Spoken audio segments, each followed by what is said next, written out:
Баршаңызға қайырлы күн, менің арнама қош келдіңіздер. Бүгін сіздермен өте дәмді шоколадты Наполеон тортын дайындайтын боламыз.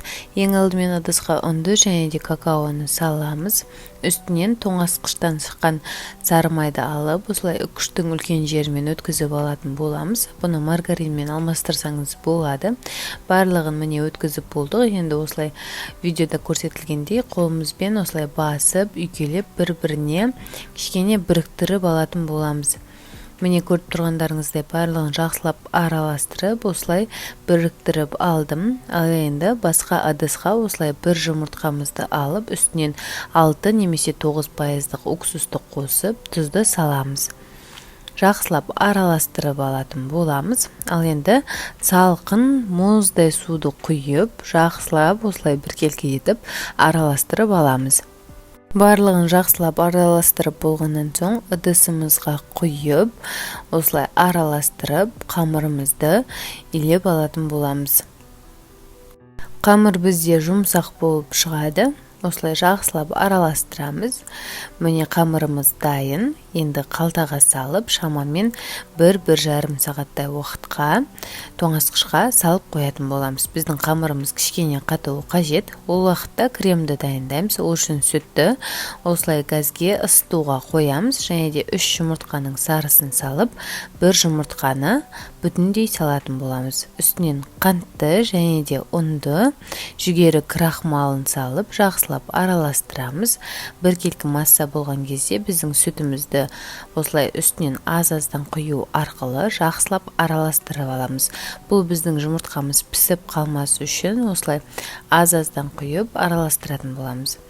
Ал енді кішкене осылай бір-біріне араласқаннан соң барлық массамызды сүтке құйып, газде ең төменгі отта ұстап тұратын боламыз. Осылай үздіксіз қозғаудың арқасында массамызды қоюлатамыз. Тоқтатпай қозғау қажет болады, себебі комочектер пайда болып қалуы мүмкін. Міне біздің массамыз кәдімгідей қою болып шықты. Енді үстінен сары майды салып, тағы да жақсылап араластырып аламыз. Міне креміміз дайын.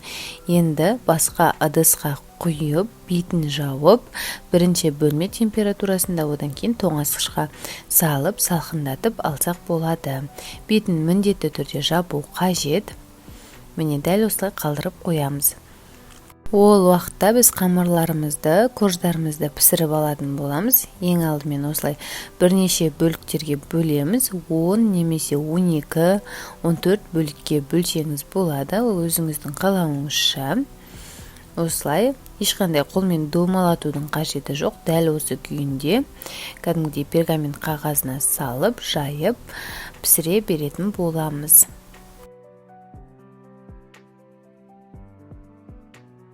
Қамырды жайып болғаннан соң өзімізге керек форманы алып, осылай үстінен басамыз. Мендегі форманың диаметрі 24. Осылай басып, бетінен осылай шаңыршықпен тесікшелер жасап, 180 градуста қызып тұрған пеште 5-6 минут шамасында пісіріп аламыз. Ол өзіңіздің духовкаңызға да байланысты, одан тез пісуі мүмкін, одан кеш пісуі мүмкін. Міне біздің корждарымыз осылай барлығы пісіп шығатын болады. Ал енді біз тортымызды жинаймыз. Ең алдымен осылай ыдыстың астына кішкене крем жағып, үстінен коржымызды және де 2-3 қасықтай кремді салып, жағып, тортымызды жинастыратын боламыз.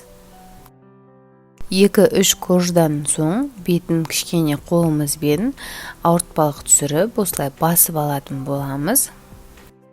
Коржымызды осылай жинап болғаннан соң қалған кремдерімізді жанына жағып шығамыз. Қалған қамырларымызды алып, осылай қалтаға салып, кішкене үстінен оқтаумен басып, қамырымызды үгіттеп аламыз. Өте оңай үгіттеледі. Міне барлығын осылай дайындап алдым. Енді үстінен және де жанынан осылай бетіне қойып шығатын боламын. Болғаннан соң тоңазытқышқа 1-2 сағаттай уақытқа қалдырамыз.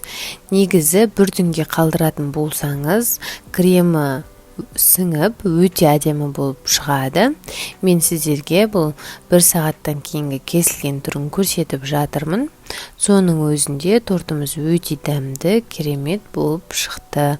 Міндетті түрде дәл осы рецептімен жасап көріңіз, еш өкінбейсіз деген ойдамын. Видео рецепт ұнап жатса, менің каналыма тіркеліп, лайк басып, пікір қалдыруды ұмытпаңыз. Күн сайын сіздермен жаңа рецептпен бөлісіп отырамын. Ас болсын!